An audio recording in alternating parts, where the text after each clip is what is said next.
तर चला बघते आज मिस्टरांनी संडेसाठी काय आणले बाजारातून. तर इथे मटण आणलं आहे. तर हा असा रविवार असतो, आपल्याला वाटतं की आज सुट्टी आहे म्हणजे सगळ्यांना तर आरामात आहे रविवार, पण असं काही नसतं. रविवार म्हटलं की हे असा असतो मच्छी मटणाचा दिवस आपला, आणि आपला दिवस त्याच्यातच निघून जातो मच्छी मटणामध्ये बनवता आणि खूप कामं असतात आणि समजतच नाही कधी सुट्टी संपते ती रविवारची. पण असू दे.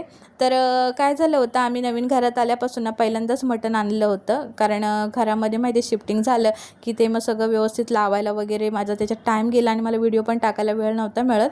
आता यानंतर म्हणजे आता थोडंफार झालं आहे सगळं व्यवस्थित लावून, यानंतर आपले व्हिडिओ म्हणजे मी डेली येतील रेग्युलर. आणि आज मी पहिल्यांदाच कुकरला मटण लावलं होतं, कारण ह्याआधी मी कधीच लावलं नव्हतं, कारण माझ्या मिस्टरांना ना पातेलं तर शिजवलेलं आवडतं, पण सिलेंडरचा एवडा प्रॉब्लेम झाला आहे, सिलेंडरच भेटत नाही आणि आम्ही नवीन घरात आलो आहे, त्यामुळे आता ॲड्रेस वगैरे चेंज करावा लागणार. त्यामुळे म्हटलं थोडं जपूनच वापरावा, मग कुकरलाच लावून बनवलं होतं. असा आजचा दिवस गेला.